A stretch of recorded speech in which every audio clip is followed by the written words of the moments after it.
There are champions, and then there is Muhammad Ali. Born Cassius Clay, Ali became more than a boxer. He became a movement, a symbol of resistance, confidence, and courage. With unmatched speed, grace, and wit, he stunned the world inside the ring and shook it outside of it. This Then versus Now tribute isn't just about titles and knockouts. It's about transformation from a brash young fighter to an enduring global icon.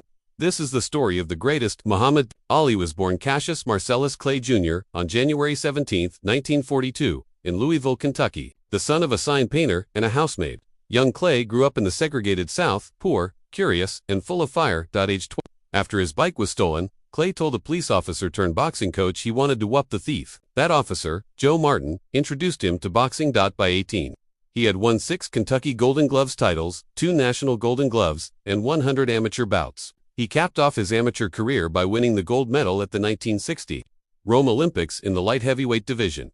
Turning pro in 1960, Clay quickly gained attention, not just for his speed and footwork, but for his boastful rhymes and confidence. He predicted rounds, taunted opponents, and thrilled fans. In 1964, at just 22, he stunned the world by defeating Sonny Liston for the heavyweight championship. The underdog had won, and boldly proclaimed, "I shook up the world."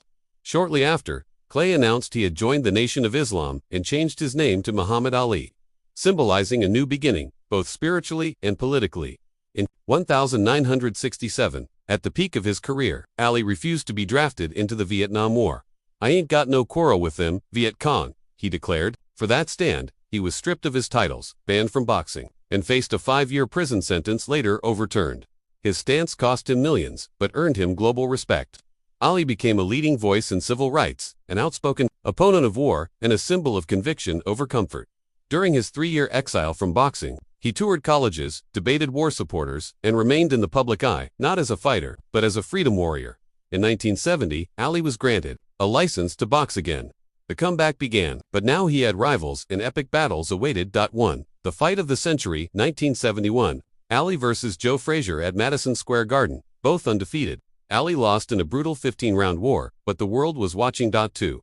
The Rumble in the Jungle, 1974. Ali versus George Foreman in Zaire, using his famed rope-a-dope strategy. Ali let Foreman tire himself out before landing a knockout in the 8th round. 3. The Thrilla, in Manila, 1975. Ali versus Frazier. 3. One of the most brutal bouts in boxing history. Ali won after 14 rounds, calling it the closest thing to dying. Ali had reclaimed the heavyweight crown again and again. Ali revolutionized heavyweight boxing. Most fighters relied on brute force. Ali brought speed, agility, intelligence, showmanship. His footwork was poetic, his jabs were lightning, and his trash talk, legendary. Lines like, "I'm so fast, I turn off the light switch and I'm in bed before the room is dark. It's hard to be humble when you're as great as I am."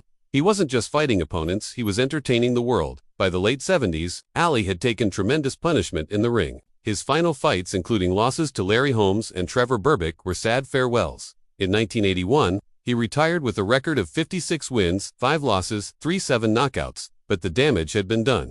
In 1984, Ali was diagnosed with Parkinson's disease, a neurological disorder believed to be linked to boxing trauma. Despite the diagnosis, Ali didn't retreat. He became even more visible, not for punches, but for peace. Ali devoted the next phase of his life to philanthropy, diplomacy, and humanitarian work. He helped negotiate the release of American hostages in Iraq, delivered aid to impoverished nations, supported Parkinson's research and awareness, visited hospitals, schools, and disaster zones. He became a UN messenger of peace and received the Presidential Medal of Freedom in 2005. His appearance at the 1996 Atlanta Olympics, trembling but proud as he lit the Olympic flame, moved the world to tears. Muhammad Ali's impact extends far beyond boxing. He inspired athletes to speak up and speak out. He changed the way America viewed black athletes and dissent. He used fame, not for vanity but for values. Artists, poets, presidents, and protesters cite Ali as an influence. His charisma, rhymes, and rebellion redefined what it meant to be a champion. Even in death, Ali's message echoes, "Greater than he who is not courageous enough to take risks will accomplish nothing in life."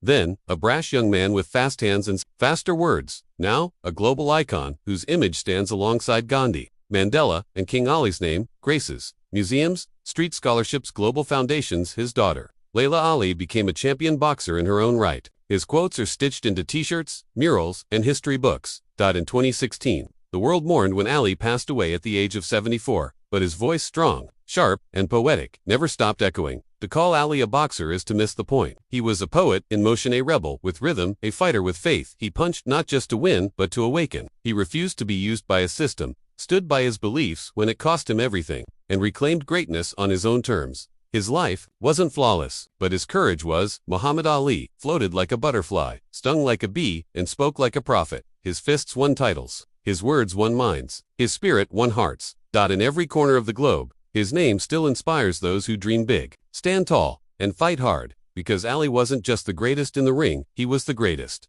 Period.